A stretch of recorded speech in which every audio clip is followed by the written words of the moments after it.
Hi, and welcome to the Phins podcast, the podcast that gets you closer to the game than the sheds. I'm Mitch, and if you bleed red, white, and gold, you're in the right place.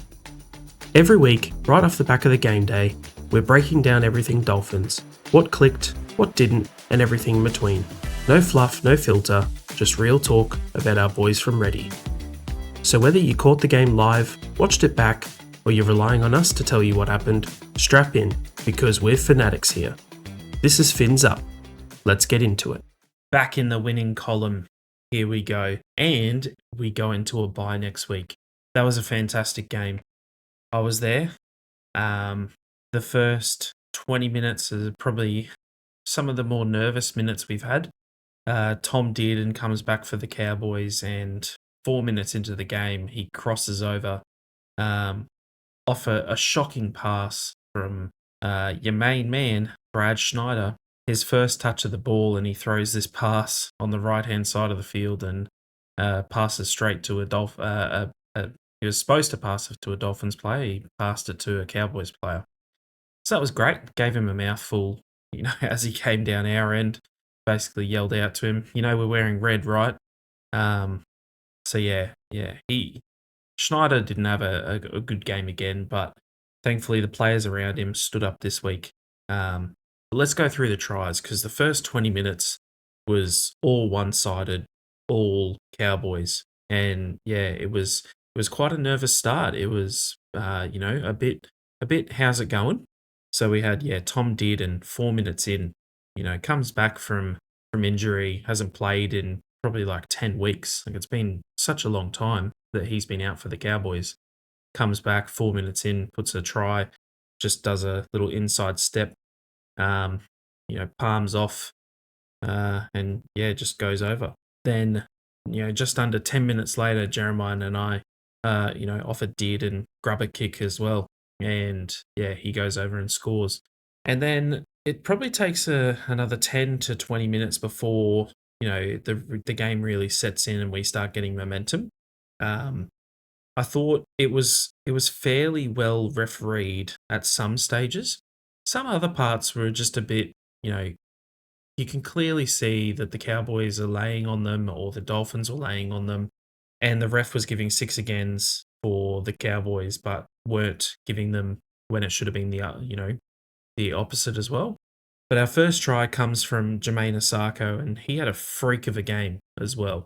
He does this essentially, two players coming across, and I don't know how he stays in the field of play, but he is essentially just, running down the sideline, just keeps his feet in and dives over in the corner, does his acrobat somersault. Fantastic try. And then Kurt Donahue, 6 minutes later, 36-minute mark, Kurt Donahue looks out the back and does this short pass to Kafusi, and Kafusi just strolls right through a big open gap, scores a try.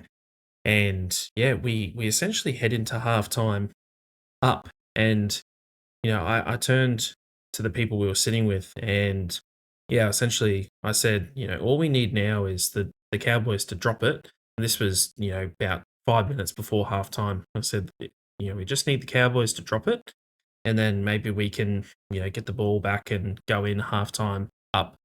And literally a minute later, they dropped the ball, and we then score. So that was good. So a bit of a recap from the first half, in my opinion. It was a fairly poor fit tackle options again from Schneider. I already mentioned he had his first touch, he threw straight to a Cowboys player. In the first probably 20 to 25 minutes, a lot of the forwards played a first receiver role, which was really weird. And they were trying to throw these short passes to each other, and it was either resulting in a forward pass or a knock on. There's a couple of forward passes thrown by Morgan Knowles twice. So it just it wasn't clicking. You had Jeremy Marshall King on a fifth tackle option, tried to throw this cutout face ball across to Frank Molo, and just didn't execute very well. But then Kurt Donahue and Max Plath came on, Plath made an early error when he came on. Yeah, it was a poor pass by Gilbert to him. To be fair, it was behind him, and Max Plath tried to turn around and grab the ball and knocked it on.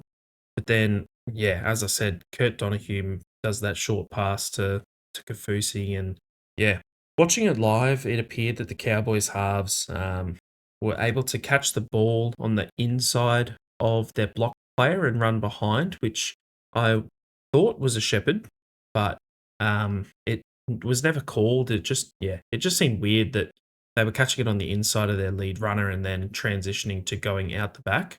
So they would catch it on the inside towards the goalpost and run out behind their player who ran through as a blocker. So I'm fairly sure that's a shepherd, but none of it was being called. One of the tries for Nanai, I believed, was a shepherd because the Dearden caught the ball and ran then behind a block player to then put in a kick, which to me is taking advantage of a space that he shouldn't have had.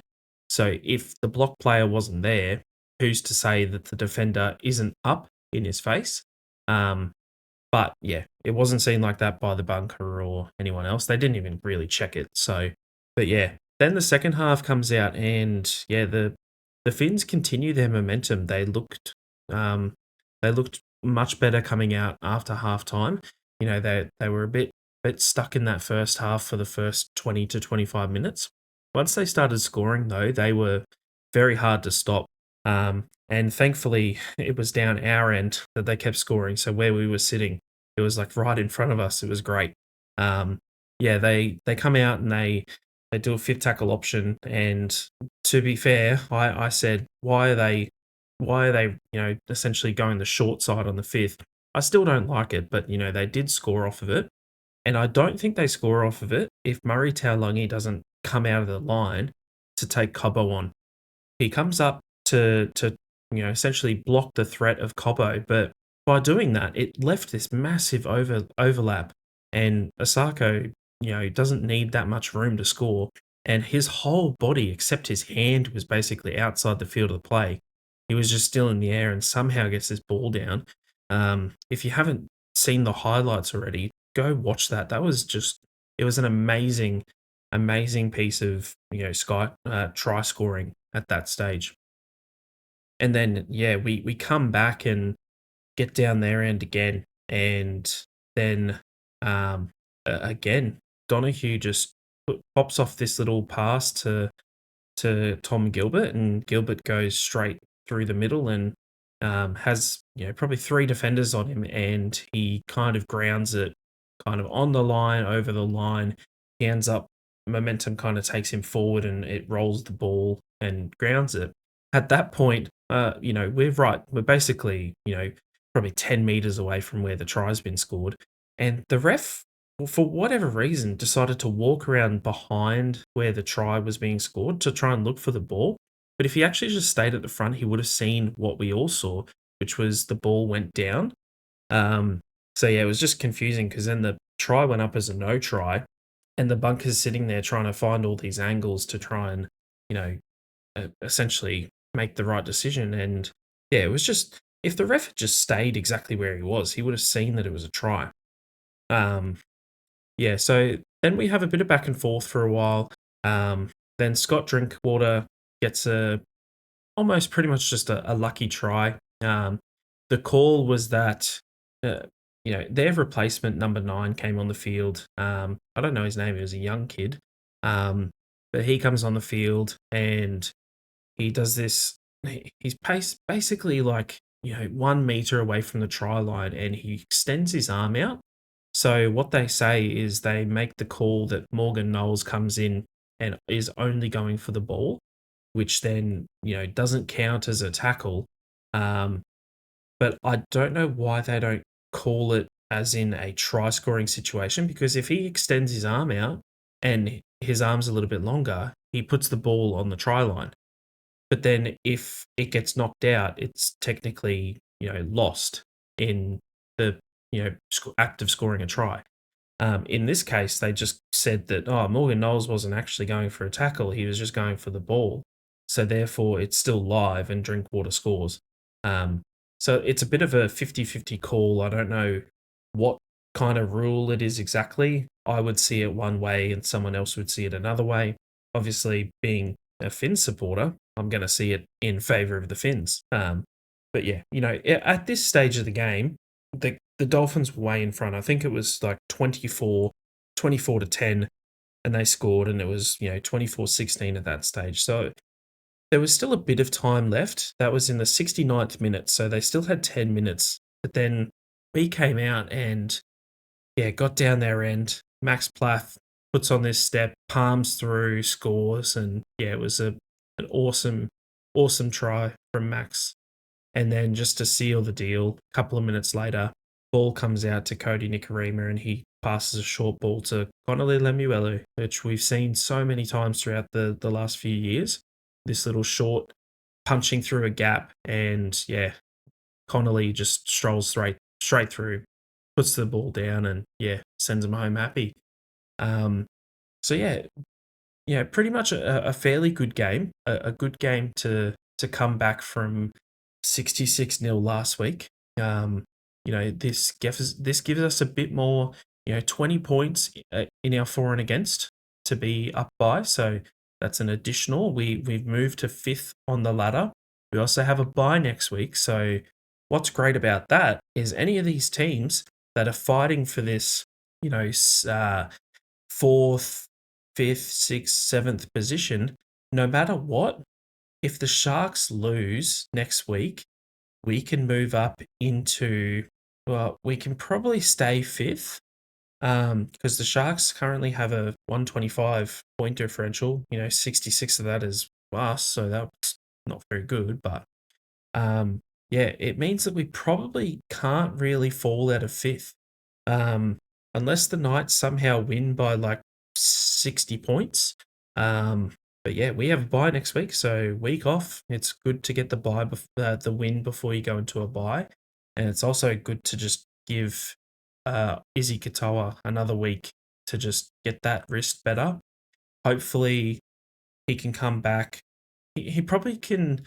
We can probably afford to rest him for the following week against the Dragons, because we have the bye and then we play the Dragons in Sydney. So that Dragons are sitting 17th. If we don't win against the Dragons, there'll be something really wrong. Then the following week we have the Battle of Brisbane. So that's on the 8th of August. That's a 5:30 p.m. game, and that's going to be massive crowd. The following week we play the Sea Eagles. Then we play the Eels. That's our final home game, is that Eels game. And then we play the Roosters, and then we play the Titans, and that's the regular season over. So unless we lose a lot of our next few, we should be sitting, fairly well situated for the end of this season. And I want to quickly have a look at the stats of today and just quickly go through, what were the areas that were a lot better. I feel like we made less errors this week, which was something we really needed to clean up after last week. Yeah, we made 10. We made 10 errors. There was a lot of penalties. 5 penalties each, 3 ruck infringements to us, 4 to the Cowboys. So it was actually our tackling was so much better this week. 92% efficiency. So we missed only 23 tackles and they missed 55. Like, we had 3 ineffective tackles to their 19. Like, we just, in those particular areas, we were much better. We also had a good amount of kicking meters. We had 554 this week compared to last week where we had 300. That's pretty much 200 more meters worth of kicking. And I won't even say that Schneider's kicks weren't still all that good. They still were outside of the 10 meters. Like, my one thing is he needs to get better at kicking into the corners. He did this weird kick at one stage where he kicked from about halfway, and he kind of did this outside boot banana kick, and it just dribbled over into touch, but it was on their 20. Like, you can't be doing that. You can't give the ball back over to them on their 20. it may as well be a a set, like a 20-meter restart, but not a 7 tackle set. It's just a 6 tackle set. Like any team that is playing the ball on their 20 or more is going to put in an attacking kick in your own half. For this particular time, this particular week, it's better that we were playing the Cowboys. The Cowboys weren't executing their sets very well, and they just seemed very disjointed at stages. Um, oh, I think Tom Chester, he had a shocker for Tom Chester. He was horrible for the Cowboys. Um, I feel like he lost the ball probably like 3 or 4 times. He let in a try. That Connolly one was just basically a massive gap left by him. So yeah, unfortunate for the Cowboys because they had a good win last week, and they're a team that I believe they beat the Panthers this year. So and that's not necessarily the bar because the Broncos have beat the Panthers this week as well. So, but yeah, in terms of the Finns, it's not too bad of a run home when we look at those teams that we have to verse. Considering we have the bye next week, and then we go against the Dragons, then we play the Broncos. Now the Broncos is always a bit of a scary one for us because we seem to have this like thing where you know I don't. What is our record against them? It's probably got to be one. Yeah, we've won one in our previous 6 that we've played against them.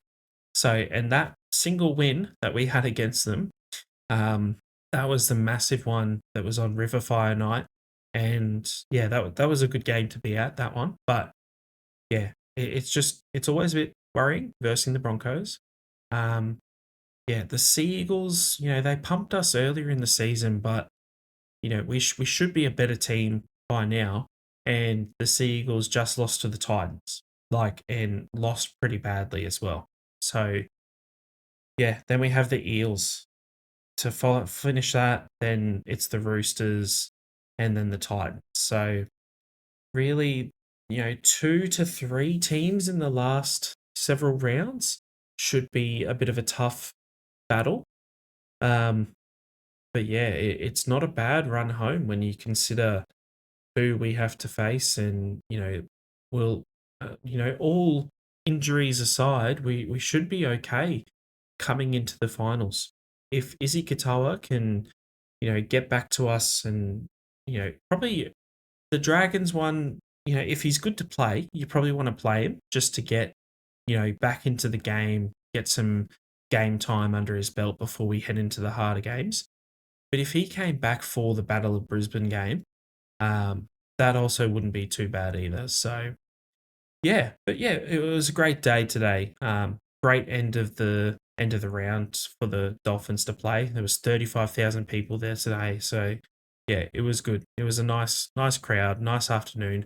It was pretty windy, but thankfully the rain stayed away. It was supposed to be pouring down rain all day, but thankfully the wind kind of just pushed the clouds away, and yeah, bring on the bye, free 2 points, and then yeah, let's go to the Dragons.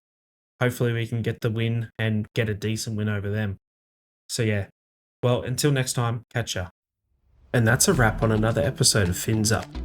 If you enjoyed the breakdown, do us a favour and hit subscribe.